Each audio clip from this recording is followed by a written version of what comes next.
She goes outside the theater and performs it, the iconic number, to Londoners who just happen to be walking by. Last night, the show officially opened to a packed crowd in and outside. Rachel Zegler just can't catch a break, can she? Fresh off her Snow White drama, she's landed herself in yet another headline-grabbing mess. This time, her grand West End debut has turned into the talk of London, and not in the glamorous way she probably imagined. Fans bought tickets to see her belt out "Don't Cry For Me Argentina," live inside the London Palladium. But what did they get instead? Rachel stood outside on a balcony singing to random people on the street like some dramatic street performer, while the audience inside sat there staring at a big screen. And who thought this was a great idea? None other than director Jamie Lloyd, known for his out-there concepts like making Tom Holland climb onto a theater roof mid-show. I think there will be people who are disappointed that she hasn't sung it live in the theatre, but I think it's going to be greatly outweighed by the theatricality of using film in that way. But this time, it's giving more rip-off than revolutionary theater. Every night at 9 p.m., the street outside is swarming with people hoping to catch Rachel's balcony moment for free. And at the same time, ticket holders sit inside, feeling robbed of the live magic they paid for. Now, while some fans are calling her balcony performance outside the London Palladium a total scam, others are praising it like it's the second coming of theater genius. Chris Peterson from Onstage Blog is out here raving about how it's a reimagined theatrical gesture that apparently reframes everything we thought we knew about Eva Peron. But let's be real, not everyone is buying it. To Broadway sooner than later, but the production has had some backlash because you have these ticket holders speaking out saying, listen, like, we're buying these tickets to go inside, yet the whole show's biggest number happens outside the theater. Imagine dropping nearly $500 to watch Rachel sing the most iconic EVITA song on a giant screen. One fan said on X, "I'm excited to see her, but not sure how I feel about paying that much to watch the most iconic moment on a screen." I do think that oftentimes the use of cameras can be that little bit emotionally distancing. You know, we don't get, I think, the same emotional response watching a musical performance on screen as we do witnessing it. Another furious viewer snapped, "Sorry, are you saying I've paid that much for 2 tickets and she's singing the biggest number outside at people who haven't paid?" Some are calling it generous, saying it's a nice gesture for people who can't afford West End tickets. But others are straight up calling it a ripoff. One fan didn't hold back, saying, "I think you might potentially be a bit gutted if you were inside the theater." On the other hand, there are some people who are calling the entire fiasco symbolic. You know, that in a way, that's kind of what Eva Peron would have wanted.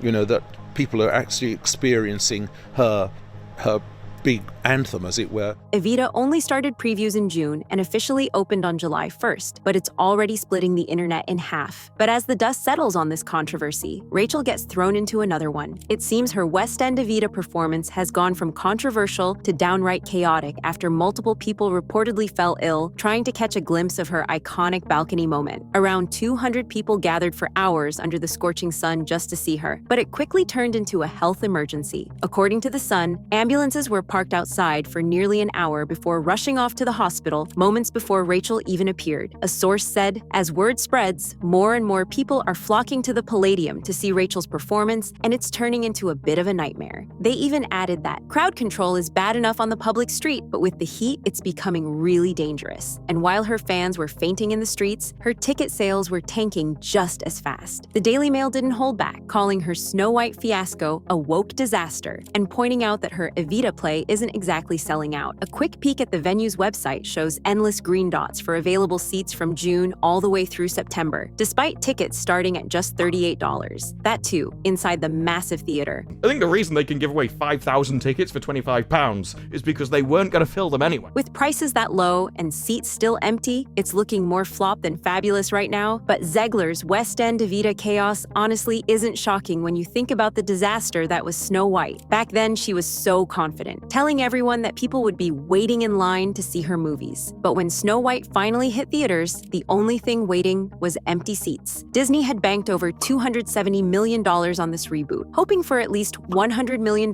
in ticket sales to kick it off. But what did they get? A measly $87 million globally, with only $43 million coming from the US. Snow White sales compete for worst performing live-action Disney adaptation. Cinemas were dead, primetime slots had no bookings, and those rows of red velvet chairs were left lonely and untouched as negative reviews poured in. Someone even posted a savage video on X of Rachel, saying people would line up for her films. Captioning it, "No one waited in line to see it." So really, it's no surprise that her EVITA isn't packing seats either. With previews already turning into fainting fan emergencies outside the theater, her West End debut is shaping up to be just like Snow White, another headline-making flop that no one is lining up to watch. Safe to say, Rachel has a record of making headlines for all the wrong reasons. And honestly, her recent EVITA drama is just another chapter in the saga. Before her Snow White flop and balcony chaos, she was already stirring the pot during her West Side Story days. She once claimed she had to keep proving her identity as a Colombian American to a bunch of white executives who apparently couldn't believe she was Latina enough. In an interview with Allure, she even joked about bringing her abuelita into the studio just to convince the casting team that she was legit. Rachel was born in New Jersey to a Colombian mother and a Polish father, but she admitted people get confused because there's not a single ounce of Latin in her name. She's proud of her Colombian roots, saying she loves being Colombian, but the reality is that ever since then, controversy has followed her like a dark cloud. Snow White turned into one of Disney's biggest embarrassments. As film academic Stephen Galloway put it, Snow White was always going to be polarizing in this post-woke age, and it seems Rachel is carrying that same energy into everything she does. Ever since she was cast as Snow White, Rachel has attracted massive backlash, with critics branding Disney's live-action remake as just another woke reimagining.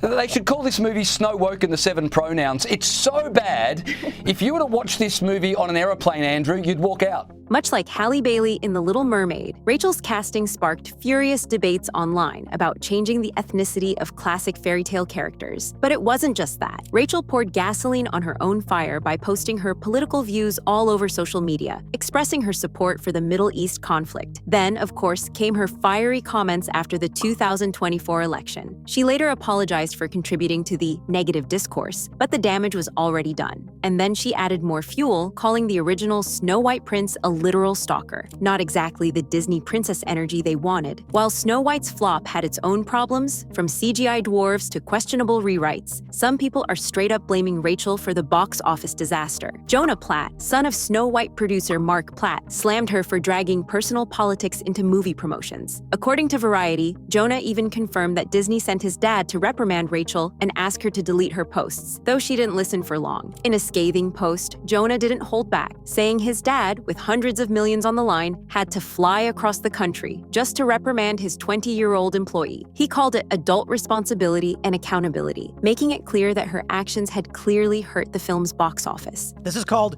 adult responsibility and accountability, and her actions clearly hurt the film's box office.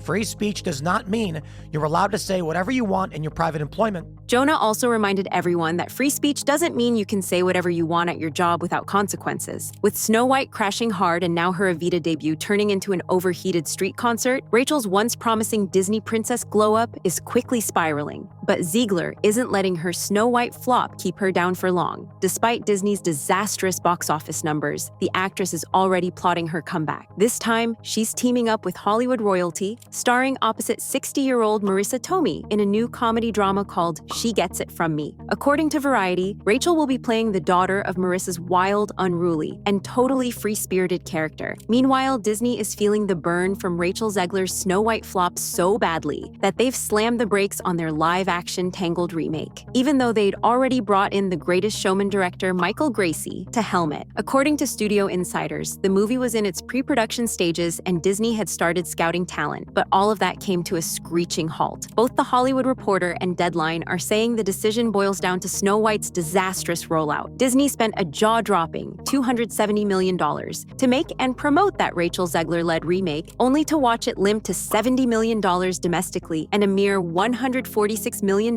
worldwide. Now, the studio is rethinking its entire nostalgia-fueled strategy. Sure, Beauty and the Beast and Aladdin raked in over $1 billion each, and Mufasa, The Lion King roared to $720 million, but Snow White was such an embarrassing misfire that Tangled is paying the price. With Rachel Zegler's name now tied to one of Disney's biggest bombs, it looks like even Rapunzel's golden hair isn't enough to save their next remake from the chopping block.